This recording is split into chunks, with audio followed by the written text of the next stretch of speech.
नमस्कार मंडळी, स्वामी तुमच्या सर्व चांगल्या इच्छा पूर्ण करो हीच मी स्वामींच्या चरणी प्रार्थना करते आणि आजच्या नवीन व्हिडिओला सुरुवात करते।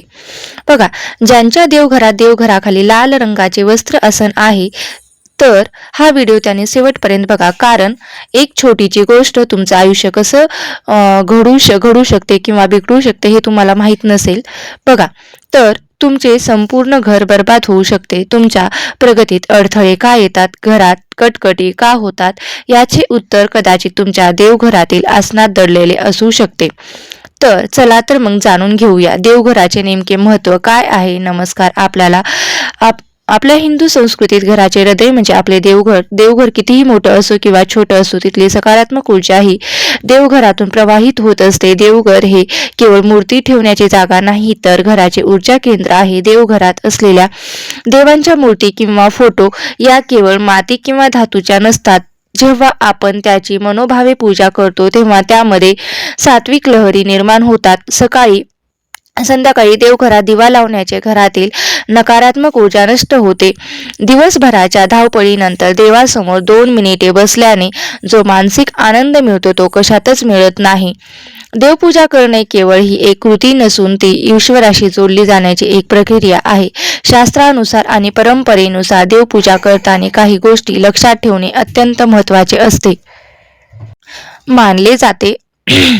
काही गोष्टी लक्षात ठेवणे महत्त्वाचे आहे। देवपूजेला बसण्यापूर्वी स्नान करून स्वच्छ घेतलेले वरील कपडे परिधान करावे। जमिनीवर थेट बसू नये। पूजेसाठी लोकरीचे किंवा कशाचे तरी आसन वापरावे। ते आसन कोणाशी शेअर करू नये। पूजेच्या वेळी मनात रागाचे किंवा वाईट विचार नसावेत। शांत चित्तेने नामस्मरण करत पूजा करावी।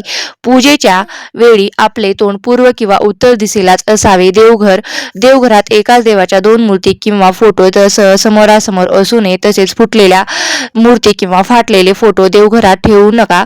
रोज देवासमोरचा परिसर आणि देवघर ओल्या कपड्याने स्वच्छ पुसून घ्यावे। आदल्या दिवशी सुकलेली फुले आणि हार सकाळीच काढून टाकावीत। शिळी फुले देवाला वाहू नयेत।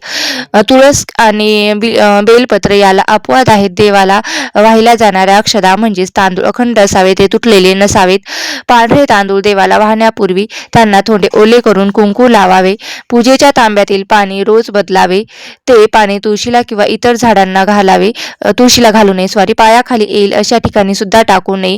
विशेषतः गणपतीला जास्वंद किंवा दुर्वा, शंकराला बेल, विष्णूला श्रीकृष्णाला तुळस अर्पण करावी। शंकराला केतकीचे फूल वाहू नका आणि गणपतीला तुळस अर्पण करू नका। देवासमोर दिवा लावताना तो उजव्या हाताला असावा, दिवा भिजणार नाही याची काळजी घ्यावी। अगरबत्ती किंवा धूप लावल्यानंतर तो डाव्या हाताला ठेवावा। देवाला नैवेद्य दाखवण्यापूर्वी त्यावर तुळशीचे पान ठेवावे किंवा त्या पाण्याने मंडल करावे। नैवेद्य दाखवल्यानंतर तो लगेच तेथून उचलून प्रसाद म्हणून वाटावा। खूप वेळ तसाच ठेवू नये। शेवटी क्षमा प्रार्थना स्तोत्र म्हणावी।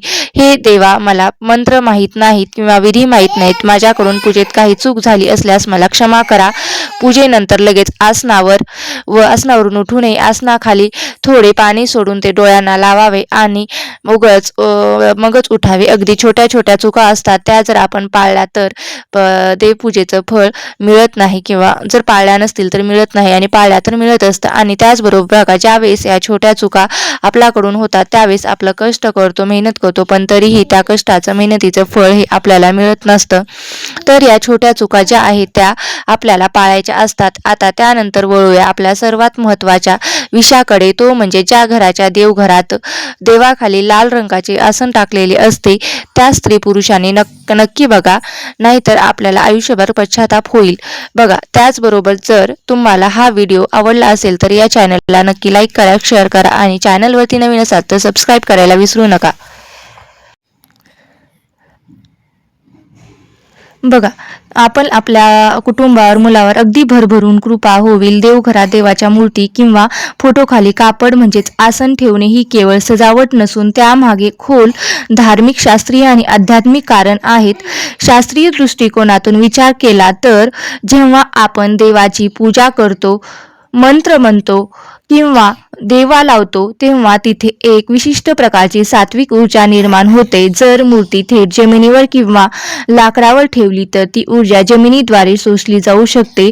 कापडाच्या आसनाच्या ऊर्जेला धरून ठेवण्याचे काम करते, ज्यामुळे देवघरातील सकारात्मक आस्था टिकून राहते. आपल्या घरी जेव्हा एखाद्या सन्माननीय पाहुणा येतो तेव्हा आपण त्यांना थेट जमिनीवर बसवत नाही, तर सतरंजी किंवा सोफ्यावर बसवतो. देव तर चराचराचा मालक आहे. त्यांना सन्मान देण्यासाठी आणि त्यांच्याबद्दलची आपली भक्ती व्यक्त करण्यासाठी आपण आसनाचा वापर करत असतो. बऱ्याचदा देवांची मूर्ती पाषाण, धातू किंवा मातीच्या असतात. थेट जमिनीच्या संपर्कात आल्यास आर्द्रतेमुळे त्या काळवंडू लागतात किंवा त्यांना गंज चढू लागतो.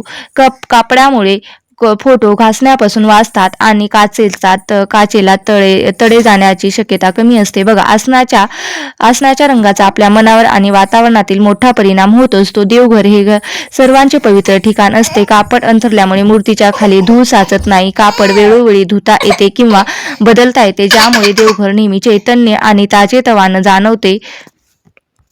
कापड कोणते असावे? शक्यतो सुती किंवा रेशमी कापड वापरावे. नायलॉन किंवा प्लास्टिक सारखी कृत्रिम कापड टाळावे. आसन फाटलेले, मळलेले किंवा जळलेले नसावे. दर 15 दिवसांनी किंवा महिनाभराने ते बदलणे शुभ मानले जाते.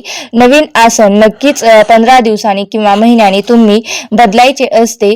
तुमच्या कुलदेवतेच्या आवडीनुसार किंवा वारांप्रमाणे तुम्ही आसनाचा रंग जो आहे तो बदलू शकता. आता सर्वात महत्त्वाचं ते म्हणजे ज्या घरामध्ये देवघरात आपण लाल रंगाचे आसन टाकलेले असते तर त्यांनी बघा नेमकं तुमच्यासोबत काय घडतं. जर तुम्ही देवांची सेवा करत असाल किंवा हनुमंतांची उपासना करत असाल तर लाल रंग अतिशय शुभ मानला जातो. परंतु जर तुमच्या कुंडलीत मंगल भारी असेल किंवा घरामध्ये विनाकारण वाद होत असतील तर अति लाल रंगाचा वापर चुकीच्या पद्धतीने केल्यास त्याचे परिणाम उलट होऊ शकतात. लाल आसन नेहमी स्वच्छ असावे. फाटलेले किंवा मळालेले आसन दारिद्र्याला निर्माण देते. जर तुम्ही नियमाचे पालन केले नाही तर घराची शांती भंग होऊ लागते, आर्थिक नुकसान होऊ लागते. म्हणूनच म्हटले जाते की योग्य माहितीशिवाय केलेले बदल घर बर्बाद करू शकतात. देवघरात लाल रंगाचे आसन शुभ मानले जाते, पण ते कोणासाठी आणि कधी वापरावे याचे काही नियम आहेत. लाल रंग शुभ का मानला जातो? कारण शास्त्रानुसार हा रंग शक्ती, चैतन्य आणि मंगलतेचे प्रतीक मानले गेलेले आहेत. लाल रंगामुळे देवघरातील सकारात्मक ऊर्जा टिकून राहण्यास मदत होते. श्री गणेशा, देवी दुर्गा आणि हनुमानजी यांच्या पूजेमध्ये लाल रंगाला सर्वोच्च स्थान दिलेले आहे. जर तुमच्या देवघरात मूर्ती असतील तर त्यांना लाल आसन असणे अत्यंत शुभ मानले जाते. पण कधी आसन लाल रंगाचे टाकू नये. तर बघा, जर लाल रंग आसन मळकटलेले, तेलकट किंवा फाटलेले असेल तर ते घरात नकारात्मक आणि दारिद्र्य आणते. अशामुळे घरात कटकटी वाढू शकतात. आणि तुम्ही भगवान विष्णू आणि श्री कृष्णाची विशेष सेवा करत असाल तर तिथे पिवळ्या रंगाचे वस्त्र असणे अत्यंत फलदायी मानले जाते. पितृकार्यासाठी किंवा शांततेच्या उपासनेसाठी लाल रंगाचा अतिवापर टाळावा. जर घराच्या ईशान्य कोपऱ्यात जास्त गडद लाल रंग वापरला आणि तिथे स्वच्छता नसेल तर घरातील व्यक्तींच्या स्वभावात चिडचिडेपणा वाढू शकतो. लक्ष्मी देवीला लाल रंग प्रिय आहे. स्वच्छ लाल रंगावर लक्ष्मीची स्थापना केल्यास आर्थिक अडचणी दूर होण्यास मदत होते. पूजेला बसल्यास मन विचलित होत नाही, कारण लाल रंग हा उत्सवाचा रंग मानला जातो. लाल आसन चुकीचे नाही, पण ते कसे वापरावे, कसे ठेवावे हे जर तुम्हाला माहीत असेल तर, किंवा ते आसन धुवत नसाल, त्यावर धूळ साचली असेल, ते जळालेले असेल, ते त्वरित बदला. अन्यथा ज्या देवांची तुम्ही सेवा करत आहात तेथूनच नकारात्मक लहरी निर्माण होतात आणि तुमच्या प्रगतीत बाधा होऊ शकतात. थोडक्यात सांगायचं तर लाल रंगाचे आसन शुभच आहे, फक्त ते स्वच्छ, रेशमी आणि पुसून आणि सुशोभित असावे. त्याचबरोबर तुम्ही अजूनही वेगवेगळ्या रंगाचे आसन टाकू शकतात. त्यामध्ये तुम्ही पिवळ्या रंगाचे आसन वापरू शकतात, ते सुद्धा खूप महत्त्वाचे मानले जाते. जर तुम्हाला हा व्हिडिओ आवडला असेल तर नक्की लाईक करा, शेअर करा आणि चॅनलवरती नवीन असाल तर सबस्क्राईब करायला विसरू नका. आणि व्हिडिओ शेवटपर्यंत पाहिल्याबद्दल मी तुमची खूप खूप आभारी आहे. धन्यवाद. श्री स्वामी समर्थ. जय जय स्वामी समर्थ.